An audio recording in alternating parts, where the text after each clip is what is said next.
You are listening to The Truth on the Houndsman XP Podcast Network. Competition hunters, I know you're always looking for an edge, and you won't find a better edge than keeping your dog hydrated. Check out Dogs Are Hydrated at the website and our sponsor, www.dogsartreed.com. They've got the highest quality leashes, tie-outs, paws are protected, build your pack from the ground up. Keep those dogs on their feet and hydrated for the late round. You can only find this product at dogsartreed.com. Enter our promo code HXP 20% off at checkout. You'll get 20% off of your entire order. Also, The Truth is sponsored by Rough Cut Company. Rough Cut Company will take your high-quality images, the things that are most memorable in your life. You take that image, you go to their website at www.roughcutcompany.com. You upload the image, they'll run you a proof, email it to you, and then after your approval, they will laser engrave that into a piece of native Wisconsin hardwood. You can check out the quality of this image by going to our Facebook group, Houndsman XP Podcast Group, and the cover photo for the Bulldog episode is one of the Rough Cut Company's pieces that I ordered from my wife. So check them out, www.roughcutcompany.com, and enter the promo code HXP 10% off at checkout. You'll get 10% off your order. Here's Josh with The Truth, and he's got Jess Dickerson. This is going to be a great episode. Thanks for tuning in. All right, ladies and gentlemen, this is Josh Michaelis with The Truth on the Houndsman XP Podcast Network. And today, I'm lucky enough to be joined by Mr. Jess Dickerson. Jess, how are you, buddy? I'm doing good, Josh. How are you doing? I'm doing great. We had some supper. We're sitting down here at Jess's table. Yeah, Jess, put that thing on silent. There you go. And we're out here at, I guess Kurt's is called Trackman Lane. I'm going to call this Naylor Lane. I'm out here with my good friend Jess. And before we start this conversation, I want to preface this with when I first met Jess. And Jess, you may not know this, but whenever Jeremy bought Style off of you, and of course we'd heard of you, we'd bred a female to Naylor when I was young, and you were, you were a big deal, and you still are. Don't get me wrong, but there was some. I guess I'd say hero worship or something like that, because this is Jess Dickerson. You were a big deal, and I'm a young man when I met you. I'm probably 20 years old, and I just want to thank you for being so nice and so pleasant and so agreeable toward me whenever I was young, and I've never forgot that. And I think it's now that I'm in the position that I'm in, where I'm competing at large events, and I have this podcast, and I have a voice, and I have all this stuff. I remember that, and how I treat people that we don't understand that they look up to us, and that we're a little bit of an idol to them or something like that. So I always appreciated that about you, Jess, and I just wanted to start this podcast off by saying that. Well, thanks, Josh. I don't look at myself as any kind of a special person or a legend or anything like that in the sport, but I do like to help young people and help them get started in the sport and see them get started off right, and hopefully they got a good dog to hunt so they don't lose interest. Well, you've had a lot of success, and I've always had respect, especially as I've got older, for guys like you and Kevin Cable and Jed Finley and Kurt Ehring and guys like that take and compete their own stuff. When Jess Dickerson goes to a hunt, usually he's packing a dog that goes back to Naylor, or he's packing a dog that he bred and raised, or, is out of his line of dogs. And that's something that not everybody does, especially at the level that we compete at. And so I want to talk about that when we get in here a little farther. But I also want to talk about you and how you got your start, because people from the outside looking in see all the success that you've had, and they think it was easy or something like that, and me and you both know it wasn't easy. And so tell me about how you got started just in the sport of coon hunting, before all the Naylor stuff and everything took off. Well, Josh, I started hunting when I was about 6 years old with some neighbors. Had one of the boys were just a little bit older than me. His name was Jerry Purdyman, and his dad's Bud Purdyman. They all hunted and had some pretty nice dogs back when I was just a kid, and we started hunting with those guys. And just after hunting, it just keeps getting you hooked. You know how it is. You get to going, you get your own dog, and next thing you know, you're in it for life. You just can't get out of it, and that's kind of with me. I started with those guys, and there was an old guy that was around Mulberry, and I called him a hermit. His name was Clyde Harvey. He was a big old Indian guy, lived out in the country about 5 miles from Mulberry, where I was raised. And that was Mulberry, Kansas. It's a little town in southeast Kansas, right outside of Pittsburgh. And Clyde had an old dog. He called him Poor Boy, and he was my first good dog I ever hunted with. I hunted with a lot of guys in different times, and of course, back then them guys shoot possums out and everything else. And started hunting with Clyde, and he had an old dog that was half blue tick, half black and tan with a stub tail. Had a little walker in him, and that was a coon treeing dog. And it seemed like a lot of them guys around Mulberry didn't like Clyde, and I kind of figured out why. Sometimes coon hunters get a little jealous, and they kind of running another guy's dog down. But he was actually the first good dog I ever hunted with. Yeah. And from then on, I tried to have something that was a little bit better than what I had too. So he was my first measuring stick. So that's kind of how I got started, Josh. And of course, you go to a few hunts and you get lucky to win one, then you're kind of hooked for life. What was, let's go there. What was your first cast? Do you remember your first cast you was ever in? Man, Josh, I can't hardly remember what happened yesterday, let alone my first cast, man. Those that know you, us that know you, realize that's definitely the truth. Yes, it is. But what about the dog? What dog did you first start campaigning in, like, competition hunts? Well, my first dog, I made a Grand Night champion out of a dog. I called him Dickerson's Rolling Thunder. Yeah. And he was a dual Grand. He was out of a good friend of mine, Bill Kincaid from Highland, Kansas, owned Buffalo River Thunder, which was my dog's dad. Yeah. And so I hunted him and granded him out, and he was a nice dog. What was he like? He was more of a trailing type dog, a striking trailing type dog that was real accurate, had coons. Might pass a few coons up, but he would have a coon when he treed. And just a nice dog. And what year was that? Well, that was probably, I think he was a 76 or 7 model. Yeah.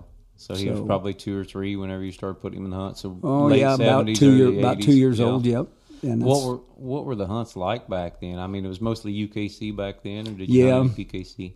No, back then when we first started, I don't even think it was PCA back then. But we started hunting UKC hunts, and of course, then when PCA come along, I think my number is 750. So I'm not as old as that sounds now, Josh. but anyway, we started hunting some PKC or PCA, I guess you could say then, and then when it became PKC, you know how that went. Yeah. They started registering dogs and changed the name and all that. So did you do a lot of winning with Thunder? I know you made it, and people don't understand making a Grand Night back then was hard to do. Yeah, Josh, back then you'd go to a dog. There'd be 100 dogs at the hunts, and just a regular UKC hunt around southeast Kansas and southwest Missouri. They'd have 100 dogs at every hunt you went to. I've interviewed a lot of people, and of course, me and you both know them. From that area, northeast Oklahoma, southwest Kansas, or southeast Kansas, southwest Missouri. You're looking at, that's the hotbed, one of the hotbeds of coon hunting, and there were a lot of good houndsmen down there now, and I assume it was like that back then too. Yeah, we had Mike Boone was hunting Spring Creek Rock and some of them dogs back in the day, and Greg Minkler had his old Kansas Rock. He was a nice dog. A lot of them guys had some good dogs. Did you stud Thunder out any? I did. I ran some ads on him and stuff. And he didn't really reproduce like I liked, so I didn't. I just kind of quit studying him. Whenever I seen what he was reproducing. What was you doing for a living back then, Jess? I actually was trimming trees. Yeah, that's what I done for 15 years. Yeah. Did you hunt hard? I hunted hard. Because the Jess, when I first met you, you were a notoriously hard hunter. Yeah, I hunted hard. I hunted every night, almost every night, and I didn't come in at 2 o'clock in the morning. I come in at 4 or 5, and so a lot of times eat breakfast at the restaurant. Yeah. What dog did you get into after Thunder?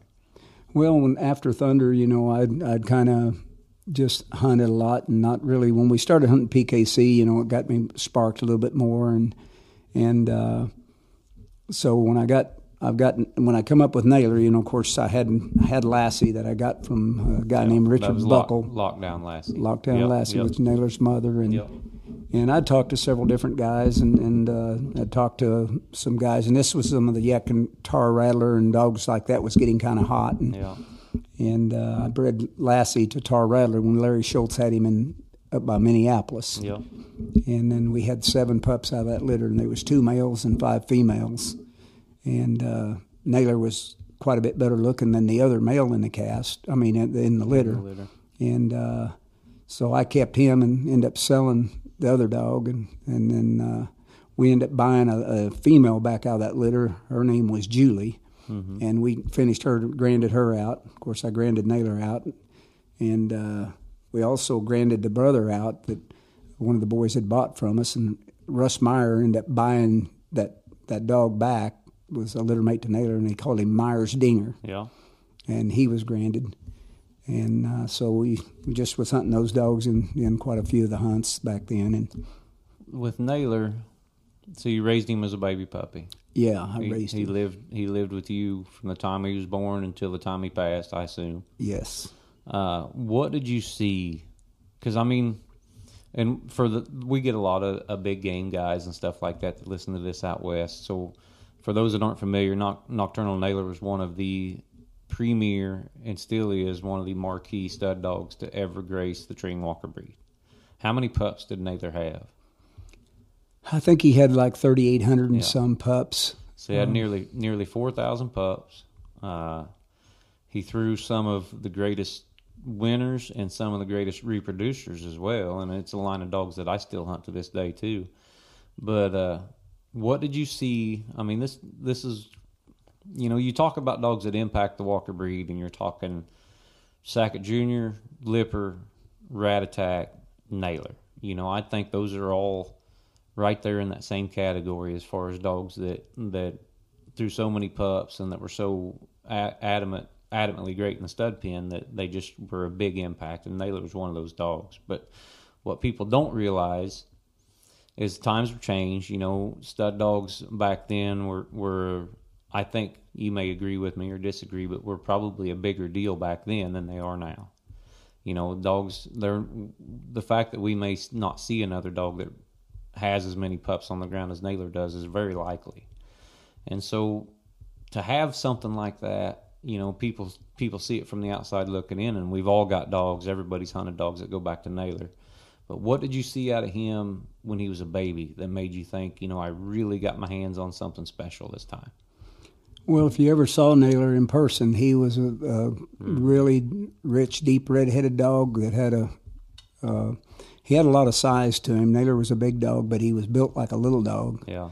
My friend John Rich said Naylor was a big dog in a little dog's body. It's about the best I could put it, because he had tight feet and real straight, tall and tight.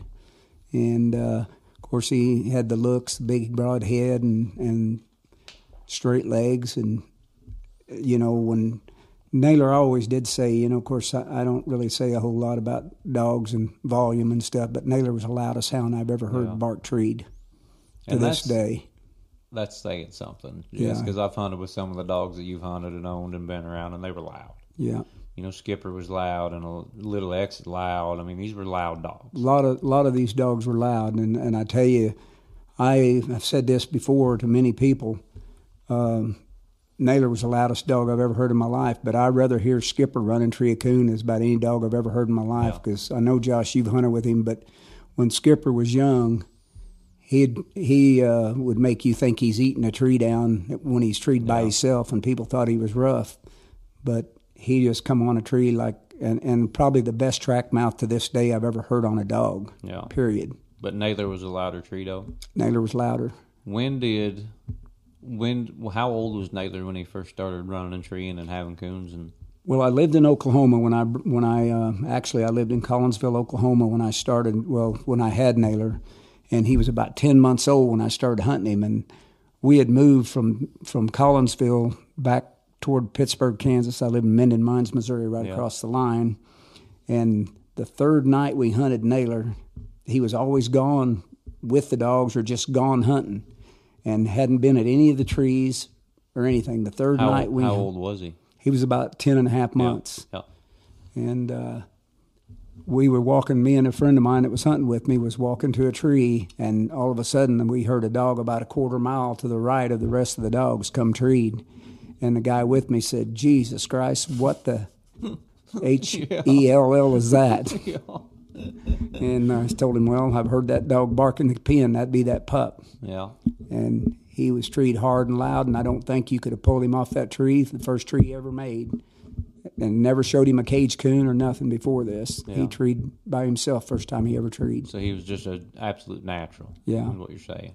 Yeah, he was. And Naylor would absolutely hurt your ears if you're tie him up to the tree. When did you single him out right after that? Yeah, I hunted him a lot by himself. Yeah. And from about then until he was about probably 30 months old, which we granted him. I never put him in a hunt until he was about 18 months, and he was grand when he was 21 months.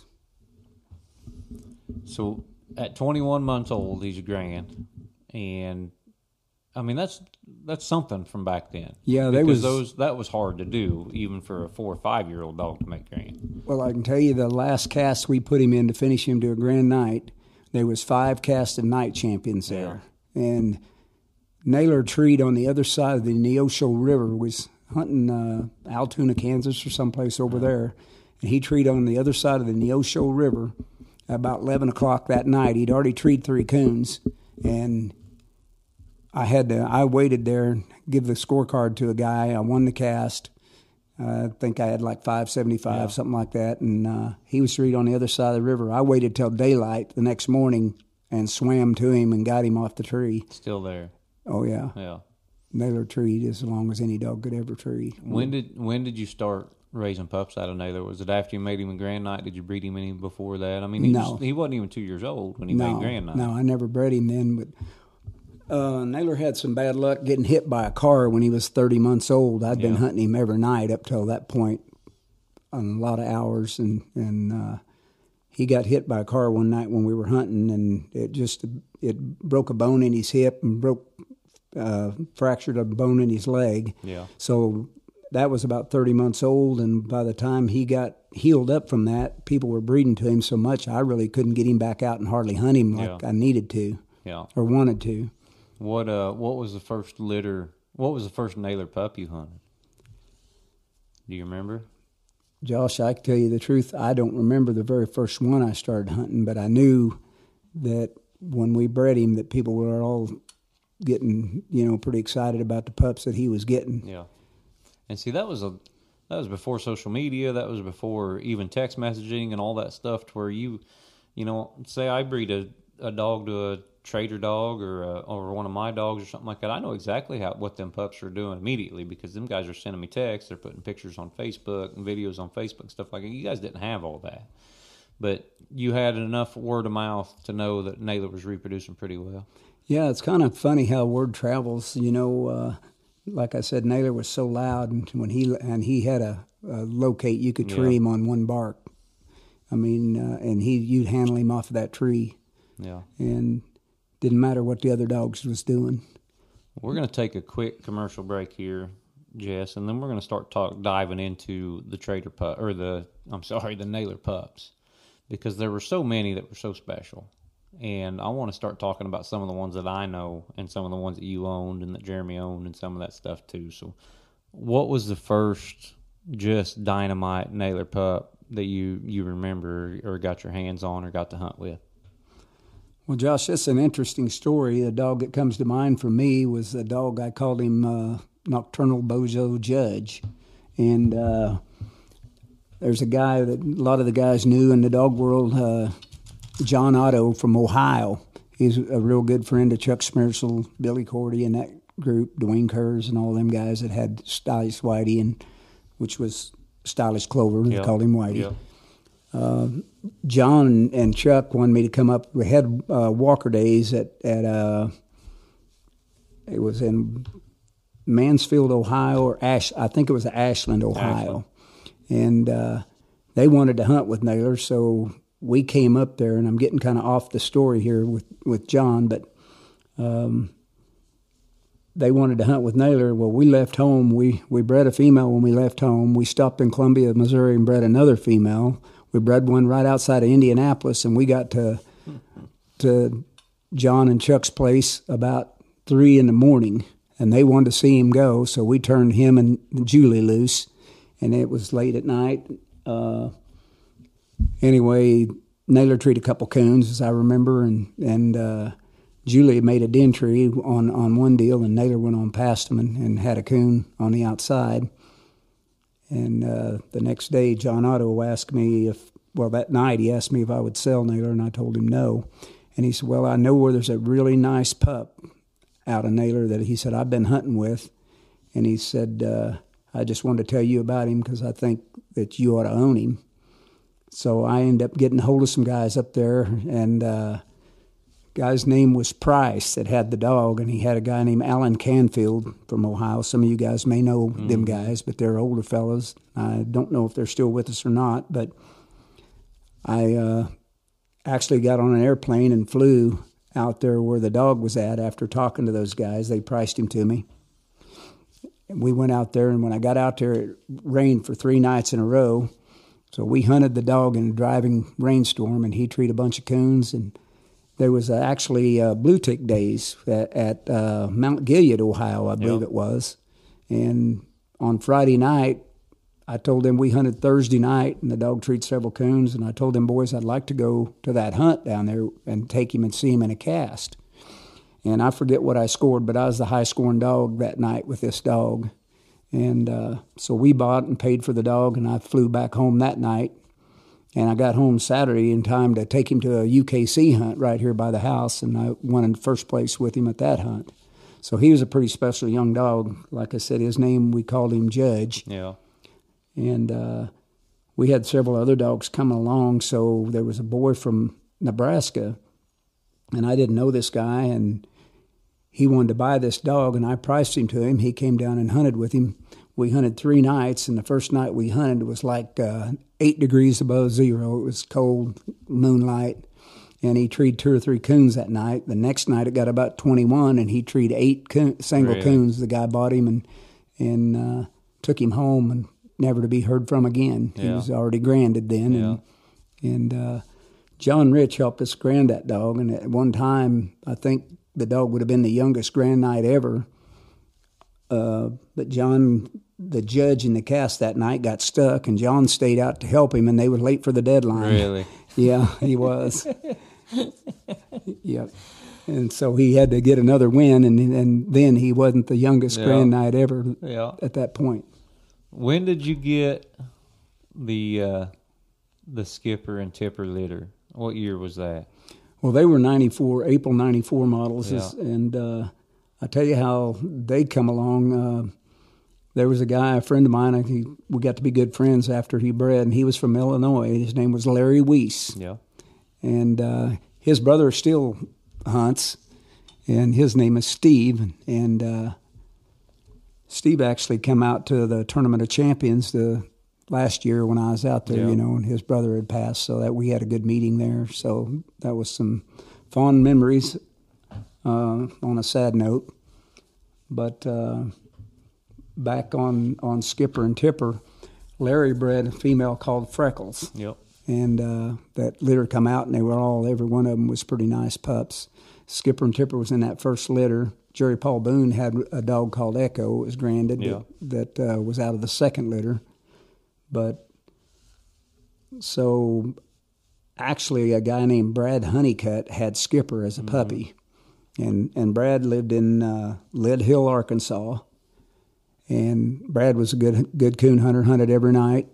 And my friend Eldon Prettyman actually drew Skipper at an RQE when he was like 14 months old. Yeah.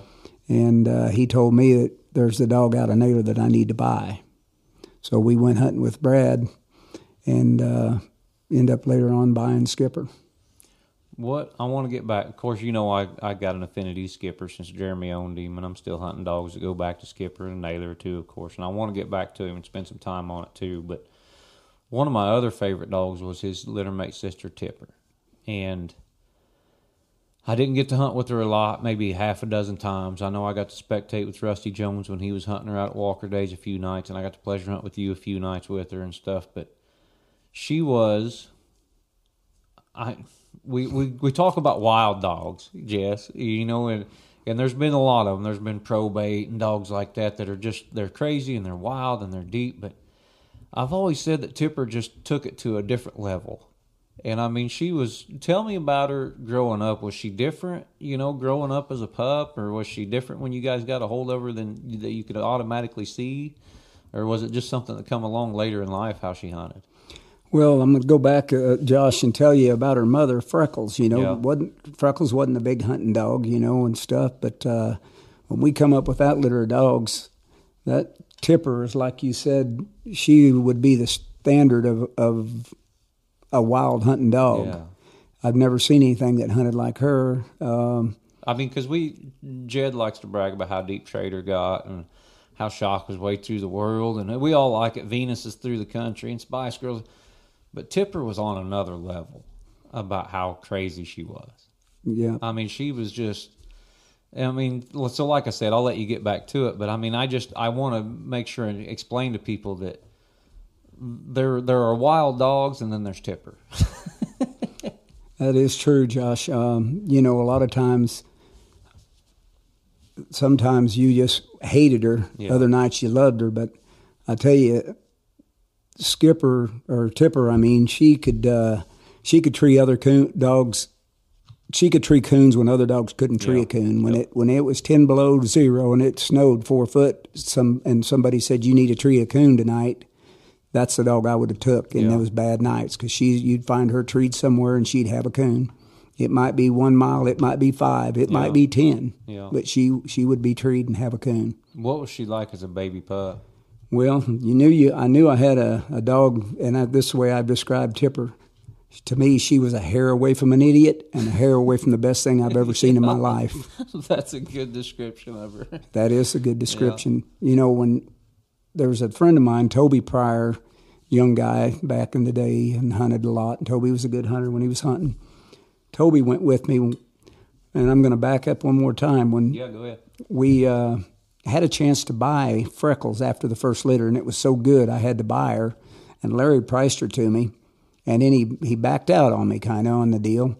We were supposed to meet, and I never could get a hold of him and stuff. And he did call me a couple of weeks later and said, "Hey, I'm sorry I didn't meet you, but," he said, "I got to thinking I'd like to sell the pup that I got." And this would have been Tipper. He had a pup there, and he said, "I'm going to quit hunting." He said that if I'd buy a Tipper and Freckles, he'd sell them to me. And I ended up buying them both. And I really, at the time, didn't want the pup. Yeah. And she was about 10 months old. The first night we hunted her, we'll go back to the Toby Pryor deal. Toby was with me. And Tipper was 10 months old. We turned her loose, and it was about 30 degrees, 28, 30 degrees, and it started raining. So then it was sleet and ice. We turned her loose by herself, and we didn't have tracking systems back then. And I had a cowbell that I put on her. We followed her 8 miles by herself in a driving sleet, and found her treed in a guy's yard with a house cat, 8 miles from where we turned her loose. That's crazy. 10 months old. So that can tell you about how the idiot part came in. If anybody doubts that, they haven't been around Tipper, to see what she'd done. And Tipper won a lot. Tipper was a good coon dog. Well, I don't want to knock, but every time everybody sees her, she's wild and crazy and through the world. I'm sure there was a lot of nights where Tipper was, in pocket and treeing coons. Yeah, that's true, Josh. When she was younger, she treated a lot more coons. Mm-hmm. And as she got older, she got wider, and I guess wanted to get away from dogs too. But, another good friend of mine that I met through coon hunting was Rusty Jones, and Rusty was about 14 when I met him, and he started going to a lot of youth hunts. Like I said earlier in the cast here, that I kind of like taking young guys and getting them started and stuff like that, and really made good friends. Rusty and I was lifetime friends from this. But when he was 14, he'd go to the hunts with me, and he lived between me and St. Louis, and his parents was good enough to let him go with me when he was 14 years old, and we went to a lot of them, and he hunted in the youth hunts, and Rusty got liking Tipper a lot, and so he would go to a lot of the youth hunts, and she got quite a name for herself with those youth guys. Of course, some of them guys, Rusty got about 16, 17, where he could really walk and get behind a dog like Tipper. Yeah. And, of course, there was some of the youth boys that were younger and like that.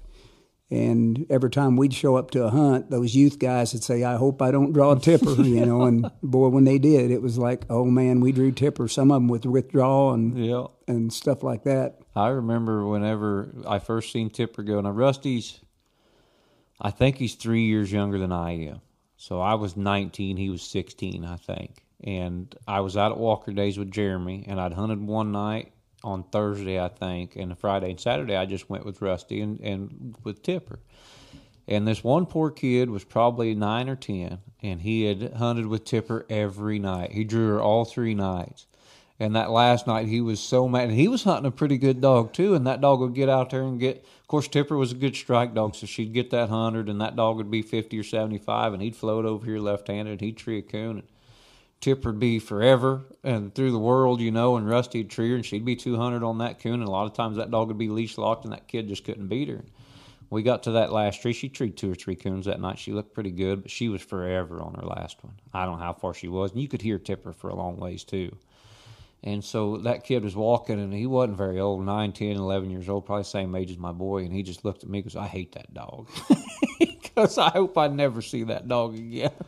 Yeah, that happened a lot. And like I said, Rusty was big enough and strong enough, at that time, hunting Tipper. He's 16, 17, and he could really get through the woods good. And I did feel sorry for some of them kids at 11, 12 years old trying to keep up with her because she was just a different cat. She was a different animal. What is your wildest Tipper story? What's the craziest place you ever got her picked up?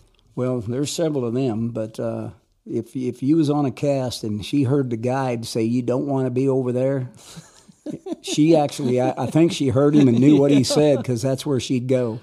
But she's found me a lot of hunting that I didn't even know I had over the time because she was just the kind of dog that was just tough and it wouldn't come back, wouldn't no quit in her. But one of the things that when I won the world championship with X Junior, we were hunting in Indiana, and we were up there hunting for 4 or 5 days with a friend of ours, and he actually guided Tipper's cast this night, and Rusty Jones was hunting her, and he was 17 or 18 then, and Tipper had treed 2 coons already and had 400 or 450 on 2 coons, first on 2 coons. 2 of the dogs caught a skunk, and they was out backwards. Another dog had minus because she'd treed a coon, and it come into her after the time was up. She trees another coon, and then they turned her loose again and headed toward a highway, and they called timeout. Well, the other dog had like 25-plus points or 25 minus, something like that. Tipper had 450-plus. Well, she got into a penitentiary, and... True story. I've heard it, but I want you to tell the listeners about it. Well, she was in a penitentiary inside, and they had to call timeout. By the time they go in and get the guard at the guard shack woke up and go in there, and they're driving down. This is something that's funny. You'd have to hear Rusty Jones tell it because he was 17 and he was scared to death because he's in that. It was a minimum security pen, but it was a penitentiary, and they had to drive down by where these guys were watching a movie. And Rusty tells it really good because he said some of them guys come out on the porch and started hollering, "Boy, you're messing up our movie." And he said the guy had a big old deep rough voice, and he said it scared the heck out of him. And they went on to her, and she had a coon inside that pen. And that guard said, "I don't know how that dog got in here." Well, she'd get in places where you didn't know how she could do it anyway. But he said, "We're going to have to find out where she breached this gate where she got through here." And so anyway, so they took her back out. By the time she got back to the judge, the hour was up. Yeah. So this dog had 25 plus wins the cast. Yeah.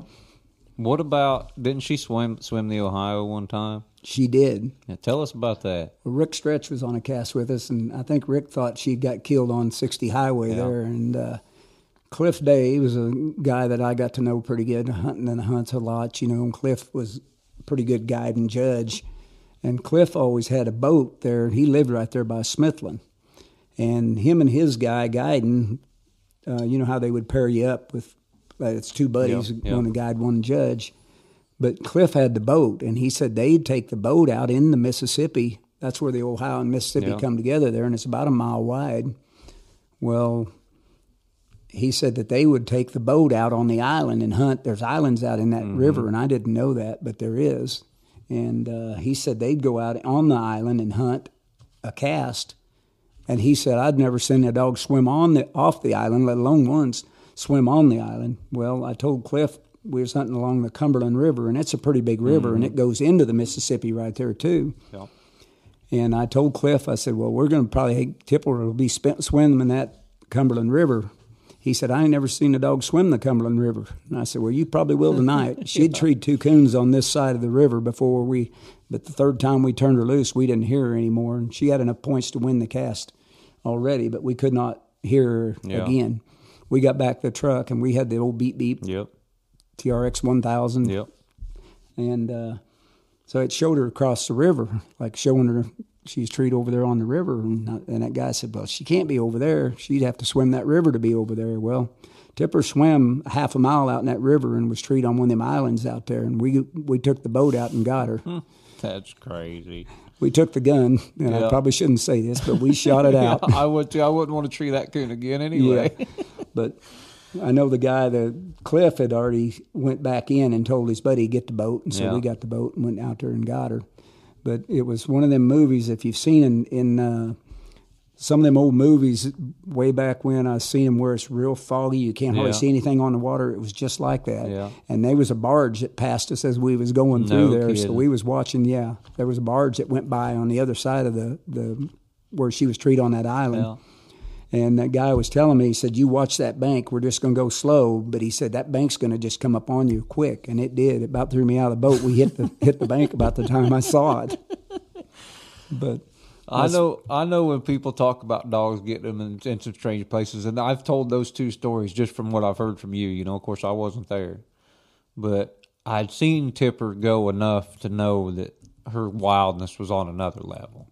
And I've told those exact same stories that you just told. I'm glad you brought up the prison one because I was going to ask you about it. But you look at Tipper, and Tipper won plenty. Tipper was a good coon dog. She just had that wild hair. And then her littermate brother Skipper, of course, one of my all-time favorite dogs too. He wasn't, he was a hard hunter and a deep hunter when he had to be, but he wasn't like Tipper. I didn't think, or at least anything that I seen out of him. So how old was Skipper when you guys got him? Well, Skipper, he was about 15 months when I bought him from Brad. Yeah. And so we hunted him, and Brad had hunted Skipper on squirrels a lot, and at first he was treeing some squirrels and stuff, but when you was hunting Skipper and had him right, he was tough and sounded as good as a hound could sound. Yeah, his locate was just something I've never heard of. I've still never heard of. I've heard some that were fairly close, a lot of them out of Naylor or Skipper or something like that were close, but they weren't like Skipper. The amount of times that he would locate and as loud and long as they were was pretty unique. Yeah, he was. He was one to hear. I mean, I'd just soon hear him run a good track as any dog I've ever heard. Yeah. And, I mean, it's just his track mouth was not only good, but it was about as pretty a mouth as you've ever heard. Yeah.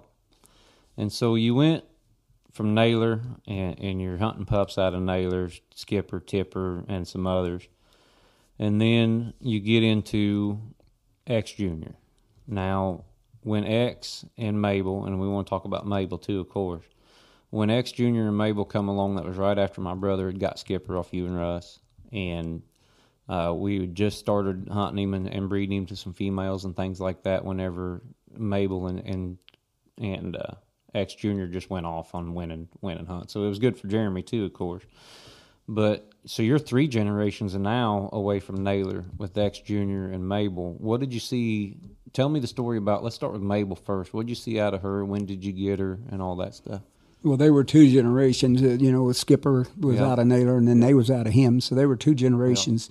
When we got Skipper, we pretty well finished him out. Trained him, finished him out, and of course by then Tipper was granted and a gold champion, and of course I think we turned Skipper a silver champion, and then he had Jeremy, Josh, you was. Knew that Skipper had a bad tick disease, and he had that tick disease called babesia, and that's probably the worst one that I know of, and that's probably the only reason Jeremy got to buy him from me, because he was still a good dog, but he couldn't take the hunting like he could before, and especially in the hot weather.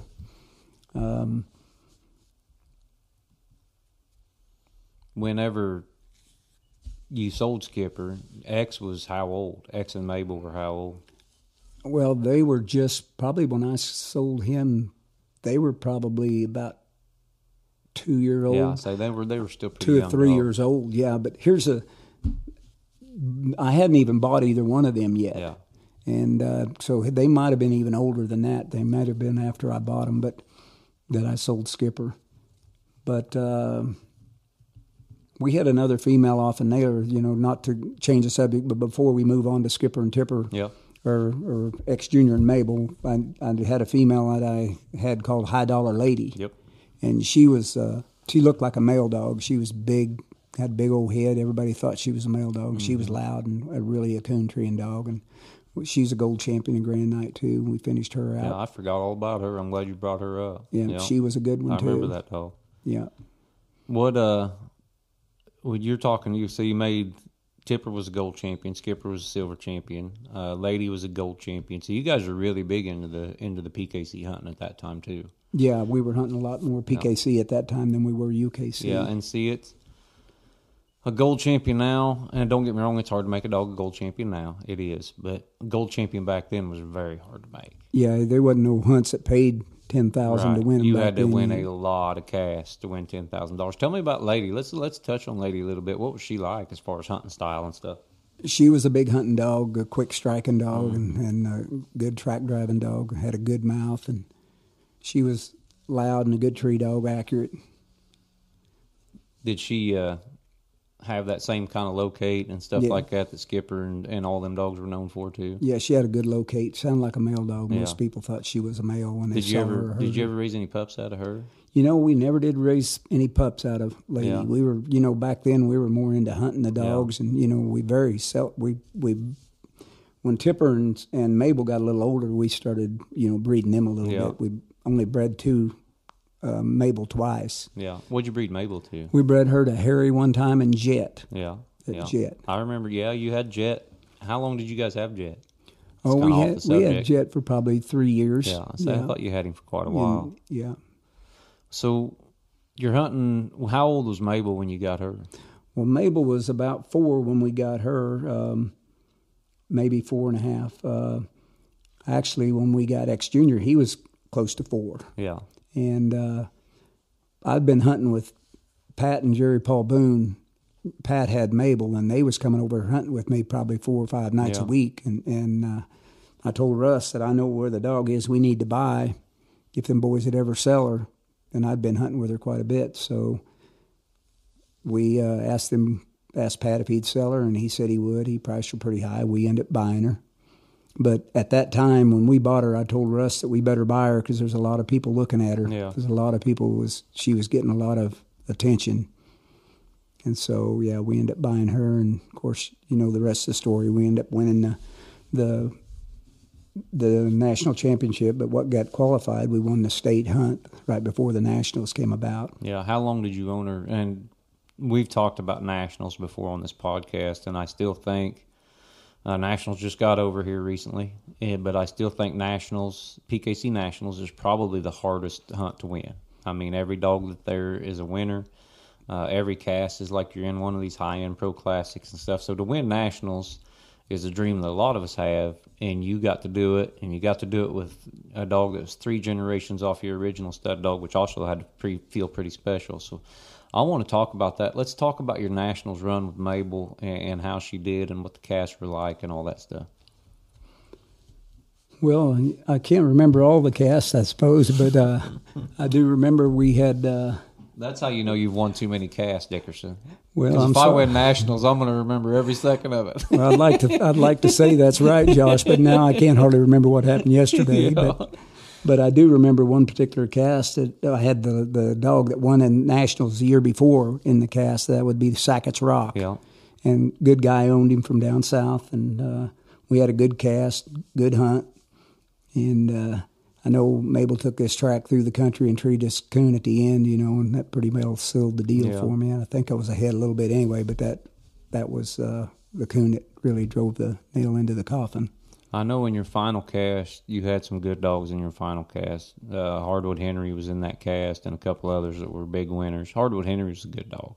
Yeah, he'd done a lot of winning. Rickless was good handler. And they were hot that year too. I mean, Rickless was winning everything that they seemed like they stuck Henry in. So yeah, it ain't like you had a cakewalk through any of it, but that final cast was really a really hard one to win with some really good coon dogs. And we were talking before the podcast started recording that you're walking to Mabel at the end of that hunt, and if she has a coon, she wins. What's that feeling like, Jess, whenever...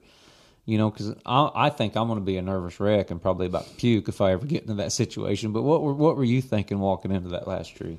Well, I don't want to sound boastful, but Mabel had a coon when she treed. Yeah.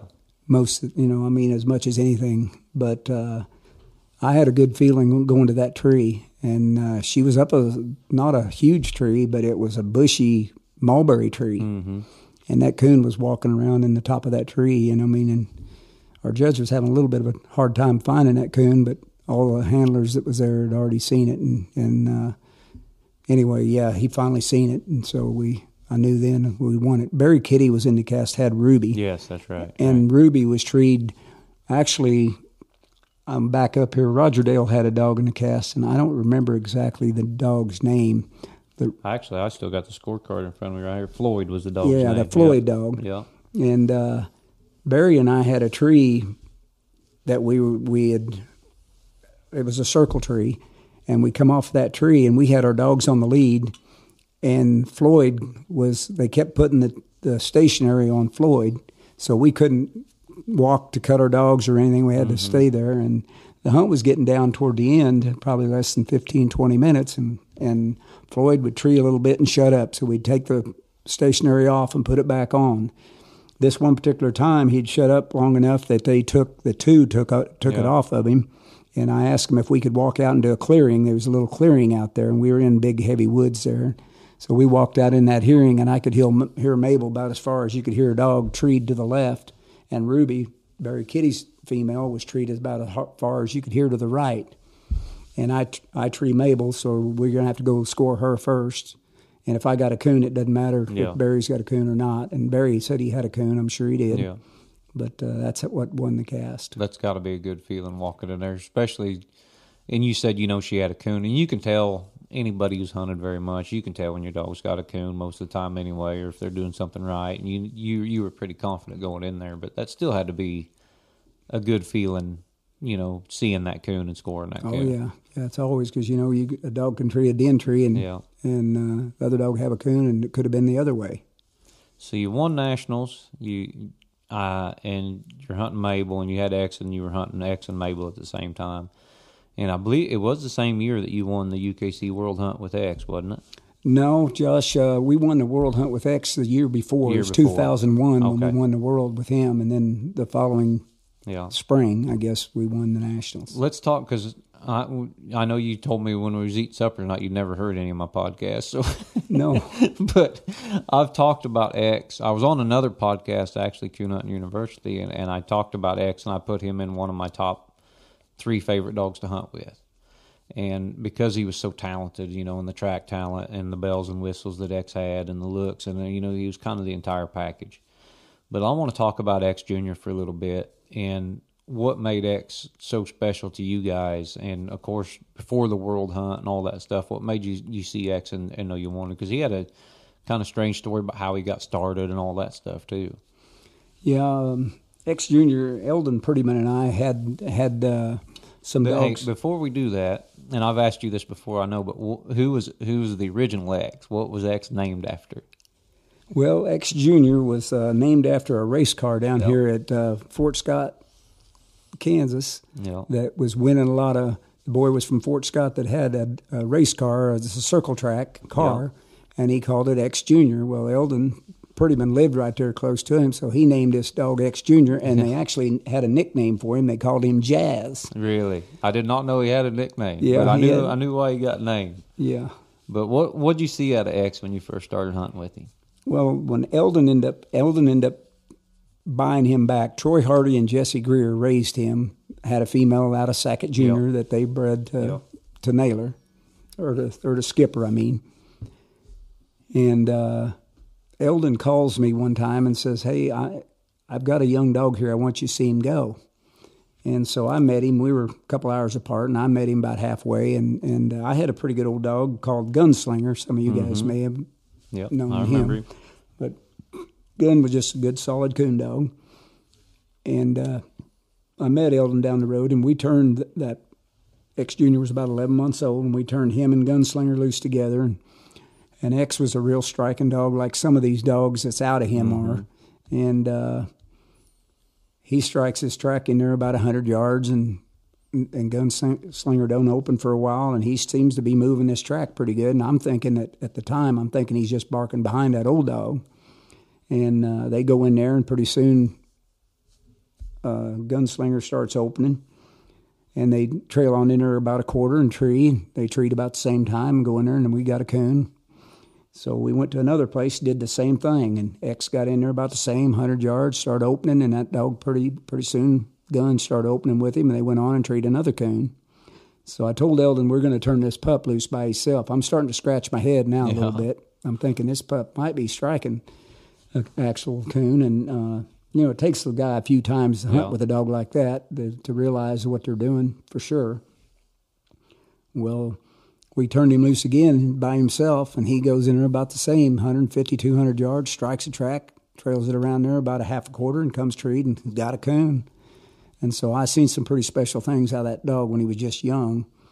But the signature on Mabel, Tipper, X Junior, and Tipper, them dogs could strike a track that other good track dogs and good strike dogs would not open on, and it'd actually be a coon. They could just trail a coon up and tree it when other dogs didn't even know it was there. I've seen them do it over and over. Yeah. And that seemed like a trait that came through the Skipper-Tipper cross, or Freckles cross, which Skipper and Tipper was in. Which Skipper, yourself, Josh, was a good strike dog. Yeah. But he wasn't quite like those other dogs as far as striking tracks like that. He's as good a strike dog as you could probably find without being Skipper, Mabel, and I know because the first time I got to hunt with X was at the stud dog hunt up at Russ's cabin, and I'd never got to see him go and all that stuff. And we rode up there with some local buddies of mine, and of course I've actually talked to Frank Giddings about this too, and how great that hunt was and how cool that was to see, because these were marquee dogs. X was there, and all the Sackett stuff was there, and Jet and all them dogs, And we turned X Junior loose, and I could probably drive right to this day where we turned him loose, and I don't think I've been back there since. And he got struck, and Big Country was like this too when I hunted him. X opened, and you've been in the woods and you've listened to dogs open, especially before Garmin's and stuff, and you're still focused on where you think that dog's going to be the next time he barks. Well, the next time X barks, he's about 2 clock positions to the right and moving, and everybody thought he was running junk. The dog was going so quick, everybody thought he was running junk, and he didn't trail that thing very long. 600, 700, 800 yards, and he just piles this coon. And I thought, that dog is pretty nice. I said, that's pretty good. And, he kept doing it. And then every time I hunted with him, he kept doing it. And the track talent was something that you really noticed with X Junior. And I see some of that stuff, like Duds is similar like that. And, of course, he goes back to that stuff, too, and some of the wipeout stuff. But X also threw that, I think, with a lot of his pups. And they were kind of ahead of their time. Zeb 3 came along later and threw that same style of track-minded dogs. And X Junior was kind of a different reproducer, I think, than Naylor, as far as he was throwing track-first dogs that were good tree dogs, But a lot of guys didn't give them the time that they needed because they were used to a nailer type dog that got treed faster and better and quicker, where the X dogs seemed like they were trailing first type dogs. Is that kind of what you've seen out of them too, Jess? Yeah, that's real similar, Josh, to what I see. You know, X Junior, Mabel, and Tipper, they all wanted to strike and trail a track, even if it went half a block, 100 yards.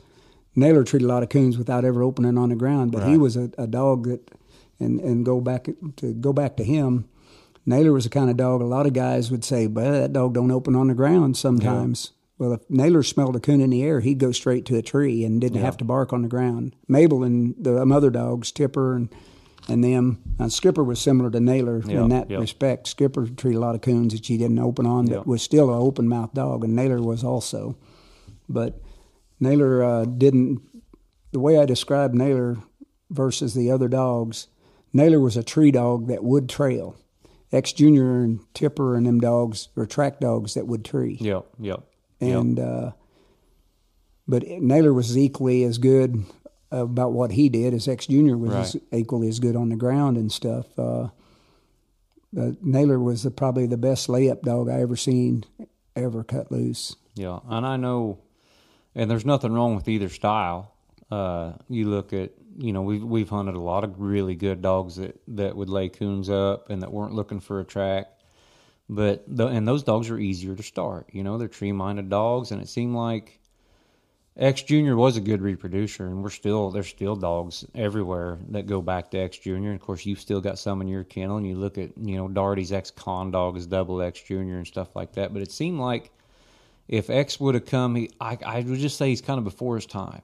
If X would have come 8-9 years later when people were used to those trailing type dogs as opposed to the rat attack stuff and everything like that was looking to get treated, I think they would have got a better shot, and he would have been even a better, as far as the numbers goes, it would even look better for him. Is that something you think? Well, it's just everybody's preference on a dog, which I like. Both them dogs, if you was put Naylor and X Junior out there, you just don't know which dog would win more than the other one, but they were totally different, two different styles of dog. Naylor was an open-mouthed dog on the ground, but yet if it was an old bad track, he was a slow-striking dog. Yeah. If it was a medium track, he was about a medium-strike dog. Yeah. And on a good track, he'd strike quick as anybody's dog would. Would X open on them cold tracks quicker? X. Yeah. That's the... To me, until I hunted X Junior, like I said, the way it was with hunting him with Gunslinger, I did not realize that there was a dog out there who could trail coons up from his cold track and have them up to tree them on the outside like he could. And Tipper and Mabel had that same knack, too. Yeah. They'd strike tracks that other dogs wouldn't open on and didn't dry. They was track dogs. They wasn't trail dogs. Yeah. These dogs could run a track and tree an old bad coon and turn it into something good in 5 minutes. Yeah. And tree it in there 3/4 of a mile in 8-10 minutes. If you didn't have a measuring stick with X, you wouldn't know it was a cold track. No, you wouldn't. He was that kind of dog, and his track talent is still. That's got to be probably the most talented track dog I've hunted with. I mean, to this day, I still think.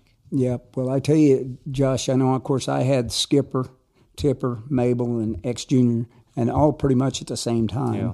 But I still say this: Tipper's the best track dog I've ever seen in my life. Skipper or X Junior was right there behind her, and Mabel was right there behind him. They was that kind of dog. They'd strike tracks other dogs didn't know was in the woods and take them through the country and tree them and have them. Yeah, and just make you think. Like Tipper, I've seen her do some things, and Russ can tell you the same thing. I've seen her tree coons that you wonder how she got over there as fast as she did. And one of the things I think that took away from the times I hunted with Tipper, she's so deep.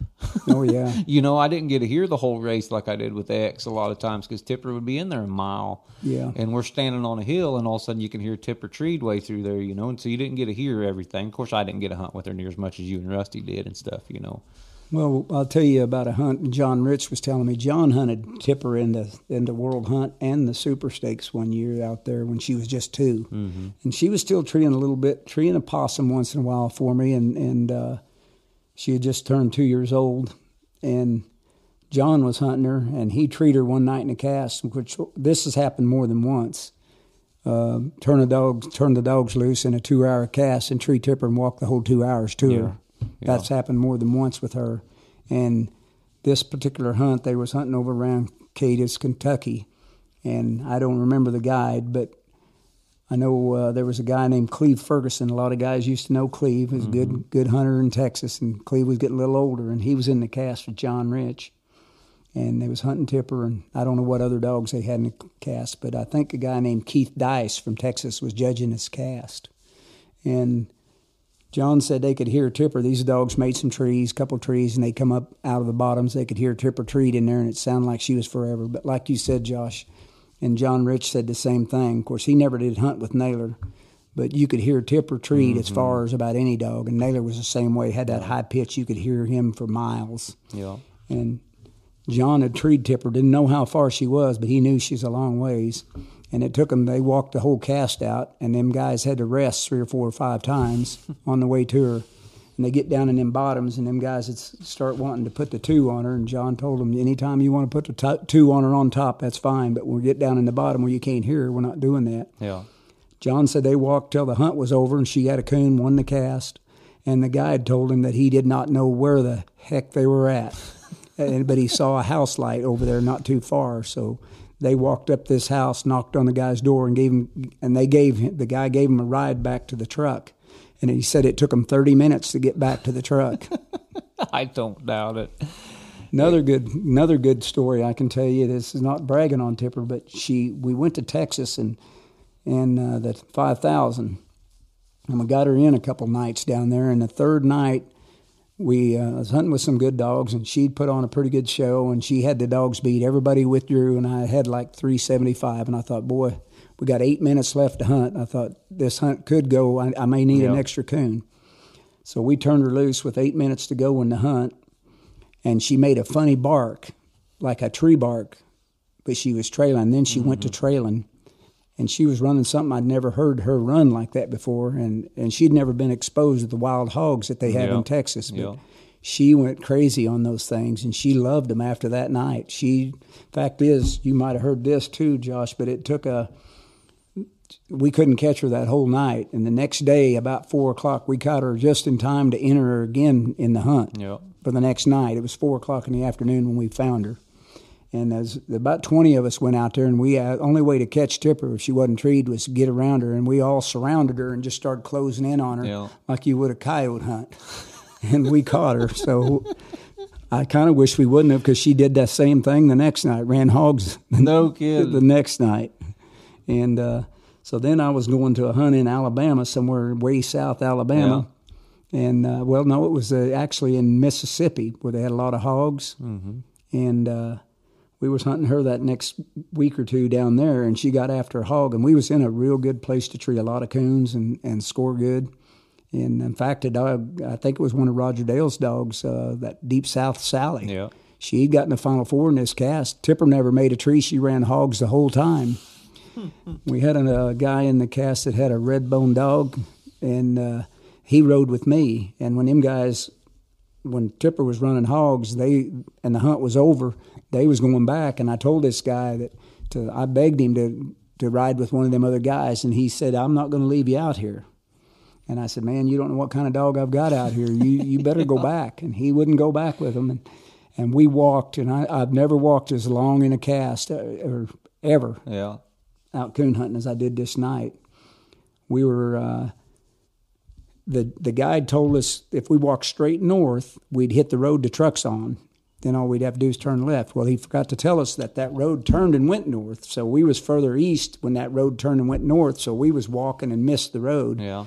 And we kept walking. And if we walked a mile, we walked 8 miles.